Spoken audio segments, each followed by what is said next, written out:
عليكم ورحمة الله وبركاته.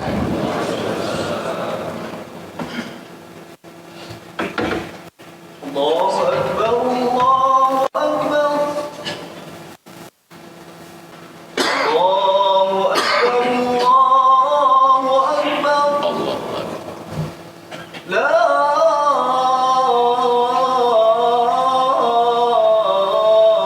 إله إلا الله.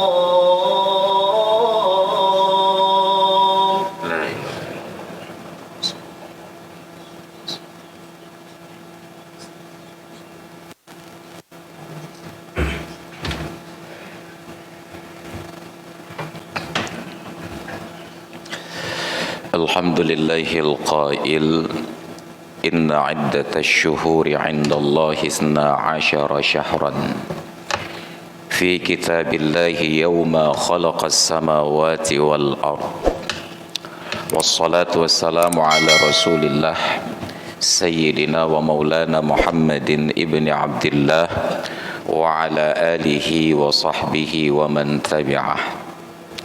وقال الله تعالى في القرآن العظيم وهو أصدق القائلين يا أيها الذين آمنوا ادخلوا في السلم كافة ولا تتبعوا خطوات الشيطان إنه لكم عدو مبين. صدق الله العظيم وبلغ رسوله الكريم ونحن على ذلك من الشاهدين والشاكرين والحمد لله رب العالمين. وبعد. Hadirin kaum muslimin jemaah Jumat yang dimuliakan Allah, kita sudah berada di penghujung tahun 1443 Hijriah. Hanya berselang satu kali pelaksanaan Jumat lagi, maka di hari Ahadnya 31 bulan Juli adalah hari pertama dari kalender Islam yang baru tahun 1444 Hijriah. Setiap agama mempunyai kalender yang sekaligus menjadi rujukan waktu untuk hari-hari besar dan perayaan mereka. Agama Buddha mereka punya kalender Imleknya. Agama Kristen dengan kalender Masehinya, dan kita umat Islam dengan kalender Hijriahnya. Kalender Hijriah itu sudah berjalan bahkan sebelum Islam. Hanya yang menjadi karakteristik di dalam Islam adalah penentuan tahun oleh Sayyidina Umar di masa beliau menjabat sebagai khalifah. Bulan-bulannya sudah berjalan sejak jauh sebelum Rasulullah lahir, tentang Muharram, Safar, Rabiul Awal, Rabiul Akhir, dan seterusnya. Usaha Sayyidina Umar adalah mematok tahun pertama di dalam Islam. Tapi sayangnya, ketika Allah perintahkan umat Islam ini masuk ke dalam syariat secara totalitas, kita justru memilih dari syariat ini seperti orang yang makan di atas hidangan meja prasmanan. Kita comot yang kita suka dan kita tinggalkan yang tidak kita sukai. Syariat ini megalak-galak ada cok, yang mangan tatumo, yang hana galak ada tinggai. Maka akhirnya jadilah pelaksanaan syariat Islam itu pincang, karena Allah membuat keteraturan sedetil-detilnya, paling detil, dekah, luar biasa. Maka ketika ada ketidakseimbangan pada salah satu sistem dari sistem yang luar biasa ini, itu akan menimbulkan ketimpangan pada semua bidang. Kita nggak perlu terlalu jauh tentang alam yang luar biasa yang Allah ciptakan dalam kesempurnaan. Ma tara fi khalqir rahmani min tafawut, pernyataan Allah dalam Al-Quran. Farji'il basara hal tara min futur. Silahkan perhatikan kembali, ulang lagi penelitian kalian. Tidak akan kalian dapati dalam penciptaan Allah itu ada sesuatu yang cacat, tetap semuanya seimbang. Coba perhatikan kendaraan saja yang diciptakan akhir-akhir ini, semua pakai sensor. Sedikit saja ada masalah ketidaksesuaian, mulai dari pasokan udara, bahan bakar, kualitas bahan bakar, sensor oksigen, sedikit saja tidak pas, dia akan memunculkan lampu indikator, dan itu menyebabkan perjalanan kendaraan menjadi tidak nyaman. Maka tidak bisa dipilah-pilah. Dulu ketika teknologinya masih karburator, bengkel-bengkel umum silahkan bereksplorasi. Tetapi ketika sistemnya sudah pakai komputer, maka bengkel-bengkel umum harus merujuk kepada bengkel resmi. Mereka punya sensornya sendiri. Nyan baru moto yang manusia ciptakan. Alam ini Allah yang ciptakan. Syariat ini Allah yang buat aturan. Tiba-tiba aturan yang sudah sempurna yang Allah berikan, sama seperti anak-anak kita yang kita belikan sepeda motor yang baru dari dealernya, APM, agen resmi penyalur kendaraan, pemegang merek, tiba-tiba oleh anak kita diubah dari ban yang sudah terukur, ban depan berapa ukuran lingkar pelaknya, berapa ketebalan, rok ban umitnya ganto ban cacing mendum Honda Raya pelak ka pelak itangen, menimbulkan ketidakseimbangan. Maka kenapa di jalan raya tersebut dipersoalkan tentang truk yang masuk kategori odol, overdimensi dan overload, ditambah bak truk supaya lebih banyak muat bahan yang diangkut. Padahal dari pabrik sudah diukur dengan daya tampung bak sebesar ini, maka rem akan bekerja maksimal. Kita tambah bobotnya, ketika meluncur turun, rem tidak mampu menahan bobot tersebut. Maka syariat ini lebih detail daripada ukuran rem pada kendaraan. Berjalan dengan baik. Maka karakteristik dari syariat Islam adalah waktu ibadah ditentukan dengan perhitungan kalender Hijriah. Tapi hari ini karena kita sudah sangat akrab dengan kalender Masehi, menjadi bingung dan tergagap saat ditanya tahun depan Idul Fitri tanggal berapa. Bitnyo, tanggal pajan yang kau likut Idul Fitri tanggal sekian bulan sekian. Karena kita sudah terbiasa dengan kalender Masehi, bingung. Padahal kalau kita akrab dengan kalender Hijriah, kapanpun ditanya kapan Idul Fitri, bahkan 1000 tahun yang ke depan kapan Idul Fitri, tetap jawabannya 1 Syawal. Hanum itu. Lama dan kita tergagap disebabkan kita mengkonversi dari tanggal Hijriah ke tanggal Masehi. Maka orang-orang Nasrani, mereka tidak pernah lupa kapan Natal, tetap diingat 25 Desember. Tapi orang Nasrani yang tinggal di Arab Saudi akan kelabakan seperti orang Islam yang tinggal di Indonesia. Karena di Arab Saudi pakai kalender Hijriah. Nyan orang Kristen di deh waktu datang yang pajan Natal, pertih lagi orang Islam di Aceh datang yang pajan Raya. Kenapa? Terbiasa ketibuk ngatagok. Dan anak-anak kita menjadi orang yang latah disebabkan karena latahnya orang tua. Ketika dulu di awal-awal tahun 2012 di Banda Aceh ada gerakan untuk mengantisipasi jangan ada peringatan malam tahun baru. Saya menggugat. Justru saat kita melarang orang merayakan malam tahun baru, kita sedang mengkampanyekan tahun baru. Ada banyak orang yang sudah lupa malam besok tahun baru, tapi turun tim dari pemerintah mengingatkan malam besok jangan ada yang bakar-bakar ikan, bah. Mesti ingat, oh rupanya malam tengah tahun baru. Justru di dalam larangan terdapat promosi. Kenapa? Karena jiwa kita paling senang pada sesuatu yang dilarang. Saya ingat dulu kecil-kecil masih SMP, ada penyanyi di ibu kota itu mengeluarkan sebuah lagu, Takdir Memang Kejam. Enggak laku kasetnya, tapi turun fatwa MUI tidak boleh diedarkan kaset tersebut karena menyebutkan takdir itu kejam. Hansip barang ipa saya. Kenapa? Karena tabiat kita daripada cacam lebih baik dayu. Maka kalau ingin disuruh, larang saja. Kalau ingin melarang, suruh saja. Ini tabiat kita. Maka sebagai umat Islam, yang perlu kita lakukan bukan melarang, tetapi mengalihkan perhatian anak-anak dan remaja-remaja kita dari hal-hal yang tidak penting di dalam agama. Itulah yang dibahasakan dengan indah oleh Rasulullah di dalam hadis, min husni islamil mar'i tarkuhu ma la ya'ni.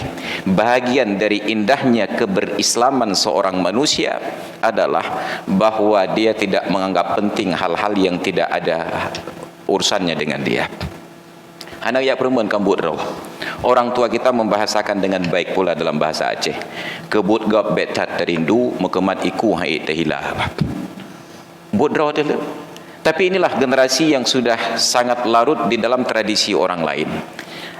Saya yakin hampir semua anak-anak kita itu hafal bulan-bulan Masehi, Januari, Februari, Maret sampai dengan Desember. Tapi saya tidak yakin bahkan kita yang hadir di masjid ini bisa hafal bulan-bulan Hijriah. Muharram, Safar, Rabiul Awal, Rabiul Akhir, Jumadil Awal, Jumadil Akhir, Rajab, Sya'ban, Ramadan, Syawal, Zulqa'dah, Zulhijjah. Belum tentu kita bisa hafal. Tidak akrab dalam kehidupan. Maka ini menjadi persoalan. Kalender Hijriah ini ada karakteristik yang khusus, bahwa pergantian hari ditandai dengan terbenamnya matahari. Jelas, yang ditunggu pasti. Sedangkan tanggal Masehi, kalender Masehi, pergantian tahun, pergantian bulan dan pergantian hari tidak ditentukan oleh peristiwa di jagat raya, tapi ditentukan oleh sebuah benda yang kita sebut jam yang berputar baik di tangan atau di dinding rumah kita. Kalaulah kita mau sedikit membuang waktu dan memperhatikan betapa kebutuhan itu sangat terstruktur di dunia ini. Untuk kalender Islam, kita tidak bisa percepat jadwal pergantian waktu. Biluk mataurole baru je menggantau kalender. Tapi untuk kalender Masehi, coba tanyakan kepada anak-anak kita yang getol grup-grup lejo malam 21 Desember. Apa yang kalian nanti sampai begadang sepanjang malam? Bukankah tidak lebih dari menanti jarum panjang, jarum pendek bersusun pada angka 12? Dan di malam 31 Desember seolah-olah semua orang di dunia ini lupa bahwa jam tangan itu dan jam dinding, semua jam mempunyai tombol untuk mereset waktu. Bokepa tajak menjaga dari maghrib sampai pukul 12 untuk jak prehijak gerau.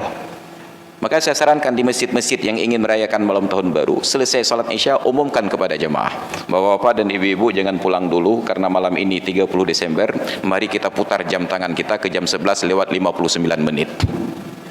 Prehijak, tinggal hitung mundur 10, 9, 8, 7, 6, 5, 4, 3, 2, 1 hori tahun baru wajah rumah.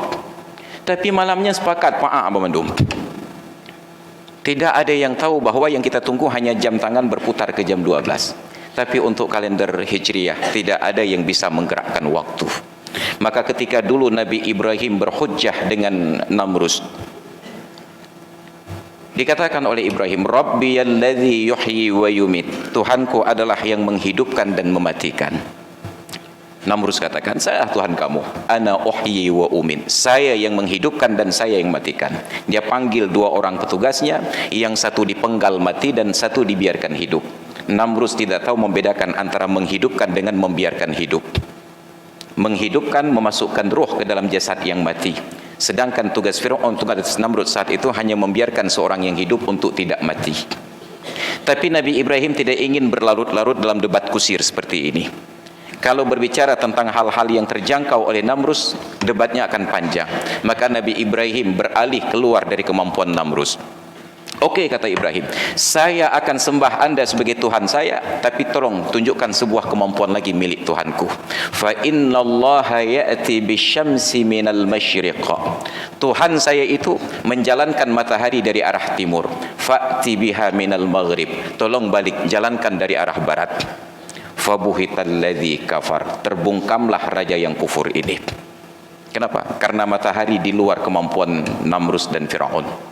Ini matahari, tidak ada manusia yang mampu untuk menahan gerak matahari. Ini karakteristik Islam. Maka kita dianjurkan untuk setiap bulan itu memperhatikan hilal untuk menentukan waktu. Tetapi karena perjalanan kalender Hijriah tersebut berpatokan kepada bulan yang terjadi khilafiyah, maka para ulama sepakat untuk membolehkan dalam urusan transaksi bisnis, perdagangan dan perjanjian internasional untuk menggunakan kalender Masehi. Kenapa? Karena kalau kalender Hijriah dipakai, nanti terjadi khilaf pendapat. Nyopo ka siapa gohlom ya? Pakai 10 atau mantang 20 kurang. Ada perbedaan pendapat, tapi kalender Masehi tidak ada perbedaan pendapat. Kenapa? Stabil perjalanan matahari, perjalanan bumi mengelilingi matahari. Maka dari zaman dahulu mereka rayakan Natal di musim salju, sampai sekarang Natal tetap di musim salju. Tapi pelaksanaan ibadah haji dari musim dingin sekarang sudah berpindah ke musim panas. Kenapa? Karena perjalanan bulan tidak stabil perjalanan matahari. Tapi semua ada hikmah. Karena Islam tidak menginginkan kita seragam. Walau syaa rabbuka laja'alan nasa ummatan wahidah. Kalau Tuhanmu mau wahai Muhammad, dia akan ciptakan manusia itu satu golongan saja. Islam semuanya, Aswaja semuanya, ataupun Wahabi semuanya. Wala yazaluna mukhtalifin. Tetapi mereka senantiasa berbeda-beda. Padahal nenek moyang kita satu, Adam. Tapi lahir 20 kelahiran 40 orang anak, berkembang biak. Ada Eropah, ada Asia, ada Afrika. Eropah sepakat putih, semua raya panjang, hidung mancung. Afrika sepakat mendum, keriting haluh, hidung pesek, kulit hitam. Tapi Asia yang beraneka ragam. Na mata tubli, na mata sipit, na kulit hitam, na kulit putih, yang putih, na hitam. Kalau Tuhanmu mau, dia akan ciptakan manusia satu golongan saja, taat semuanya. Tapi ternyata manusia selalu berbeda-beda pendapat. Walidzalika khalaqahum, dan untuk berbeda itulah Allah ciptakan kita. Allah tidak ciptakan kita untuk keseragaman. Untuk apa perbedaan? Lita'arafu, dijelaskan pada ayat yang lain, agar kalian saling mengenal, bukan saling menjajah, saling menekan dan saling menindas, tetapi untuk kalian saling mengenal. Ketika terjadi perkenalan, maka timbul cinta dan kasih sayang.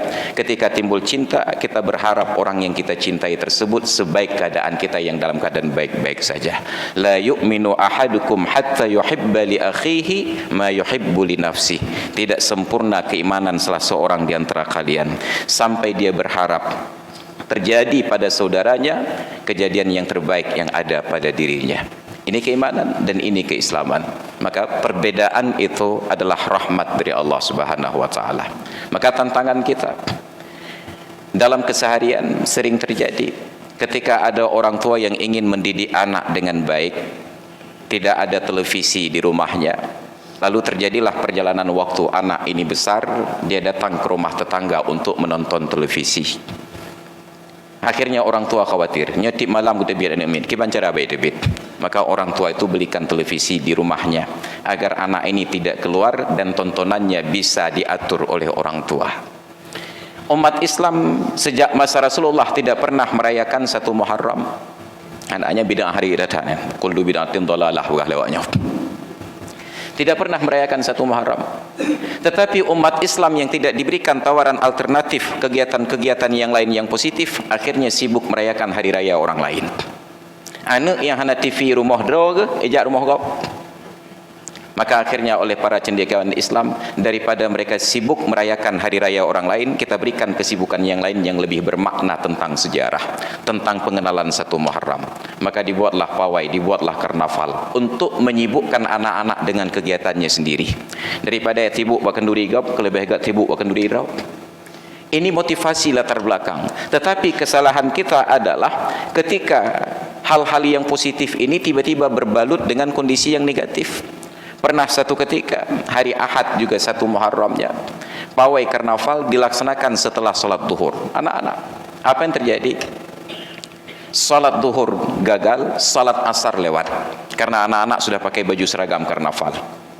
Tujuannya mulia, untuk menyibukkan anak-anak dari kegiatan hari raya yang lain. Tapi pada praktiknya mereka lupa bahwa waktu terbatas. Anak-anak kelelahan, tidak salat duhur dan tidak salat asar. Maka ada tujuan yang mulia, harus dipertimbangkan eksekusinya dengan cara-cara yang terhormat. Tidak cukup hanya dengan niat yang mulia. Dan itulah kelebihan Nabi kita Muhammad sallallahu alaihi wasallam. Beliau tidak ingin menyibukkan kita dengan hal-hal yang tidak perlu.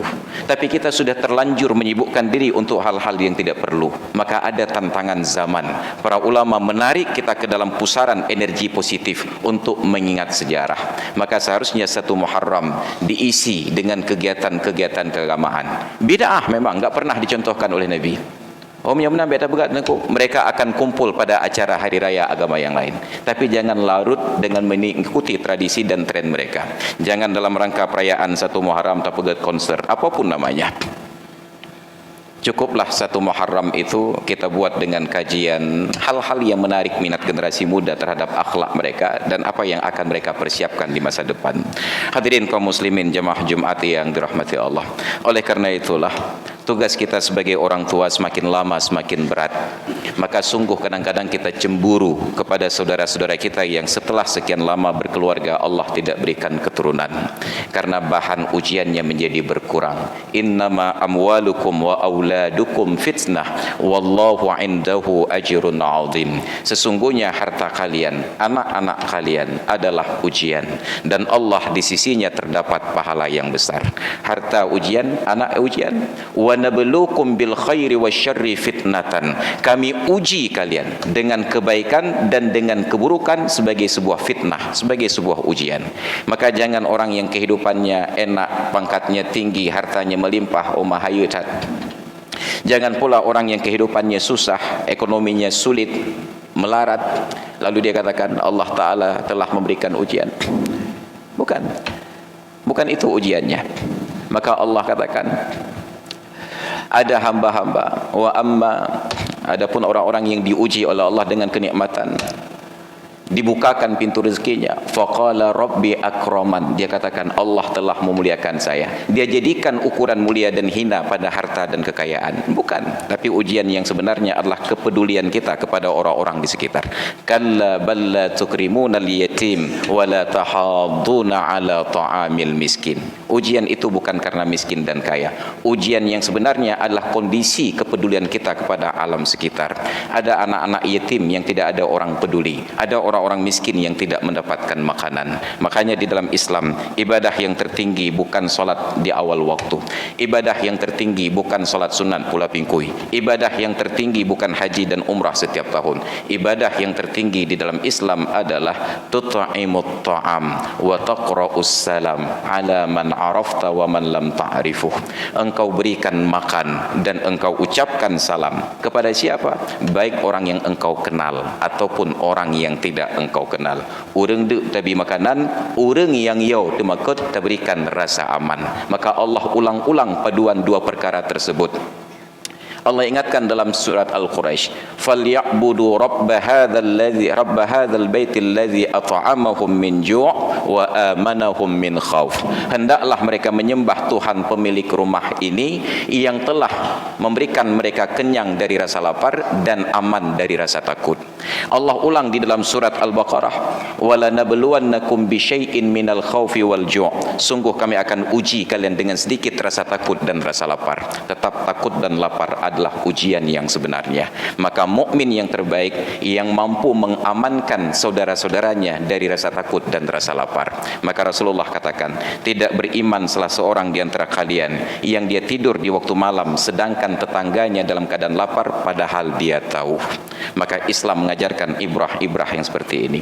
Hadirin kaum muslimin jemaah Jumat yang dirahmati Allah.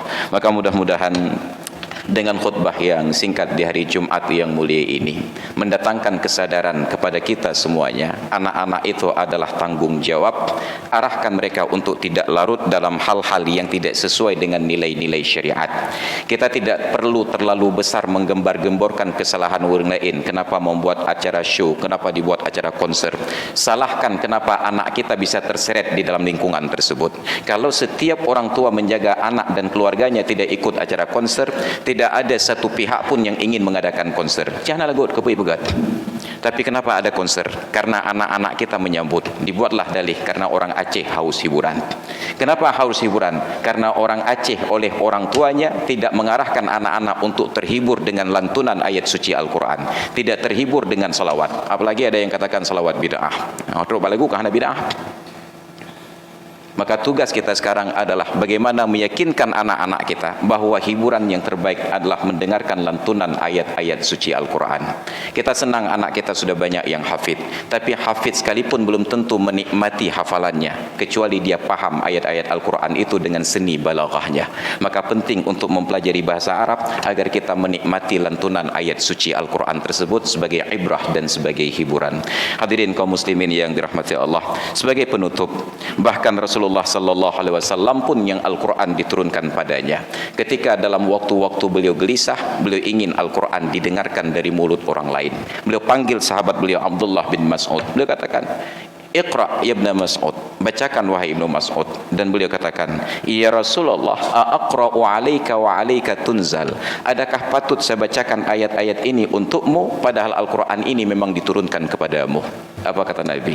"Uridu an asma'ahu min ghairi." Saya ingin mendengarkan lantunan ayat Al-Quran itu dari orang yang lain. Beda orang yang membacakan, maka akan beda getaran yang terdapat di dalam jiwa. Mudah-mudahan jiwa kita masih bergetar mendengarkan lantunan ayat-ayat suci Al-Quran. Hadirin kaum muslimin jamaah Jumat yang dirahmati Allah, demikian yang dapat khatib sampaikan. Mudah-mudahan menjadi pengingat untuk diri sendiri dan bagi kita semuanya. Lebih dan kurang saya mohon maaf. Hadanallah wa iyyakum ajma'in.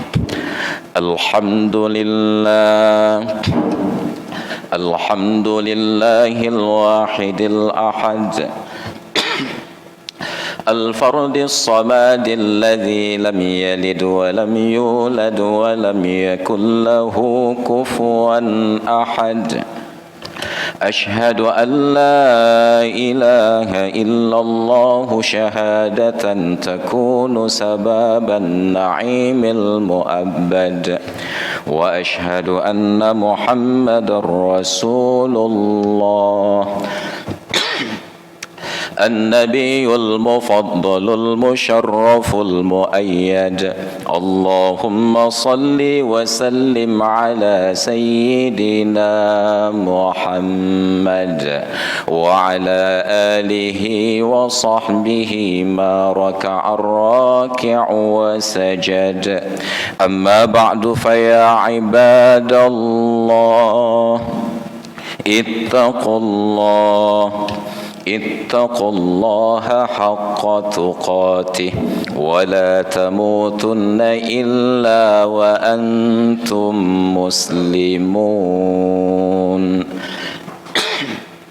وقال الله تعالى في القرآن العظيم إن الله وملائكته يصلون على النبي يا أيها الذين آمنوا صلوا عليه وسلموا تسليما بارك الله لي ولكم في القرآن العظيم ونفعني وإياكم بما فيه من الآيات والذكر الحكيم وتقبل مني ومنكم تلاوته إنه هو السميع العليم.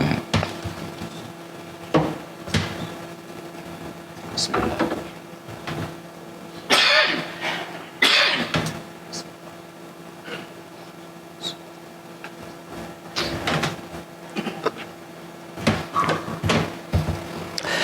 الحمد لله وحده صدق وعده ونصر عبده وأعز جنده وهزم الأحزاب وحده أشهد أن لا إله إلا الله وحده لا شريك له وأشهد أن سيدنا ونبينا وحبيبنا محمدا عبده ورسوله لا نبي بعده اللهم صل وسلم على سيدنا محمد ابن عبد الله وعلى آله وصحبه ومن والاه أما بعد فيا عباد الله أوصيكم ونفسي بتقوى الله وطاعته لعلكم تفلحون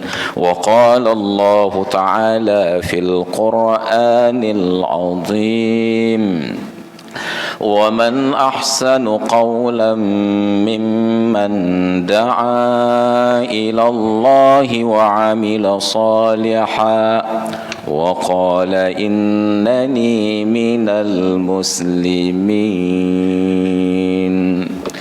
اللهم اغفر للمؤمنين والمؤمنات والمسلمين والمسلمات الأحياء منهم والأموات وتابع بيننا وبينهم بالخيرات إنك سميع قريب مجيب الدعوات يا قاضي الحاجات اللهم اغفر للأموات المؤمنين واجعلهم في ألحادهم مطمئنين اللهم أصلح ولاة أمورنا واهديهم إلى صراطك المستقيم يا رب العالمين اللهم أعز الإسلام والمسلمين وأهلك الكفرة والمبتدعة واليهود والمنافقين أعداءك أعداء الدين اللهم أعز الإسلام والمسلمين وأعلي كلمتك إلى يوم الدين. عباد الله، إن الله يأمر بالعدل والإحسان وإيتاء ذي القربى وينهى عن الفحشاء والمنكر والبغي يعظكم لعلكم تذكرون. فاذكروا الله العظيم يذكركم ولذكر الله أكبر والله يعلم ما تصنعون. وأقيموا الصلاة.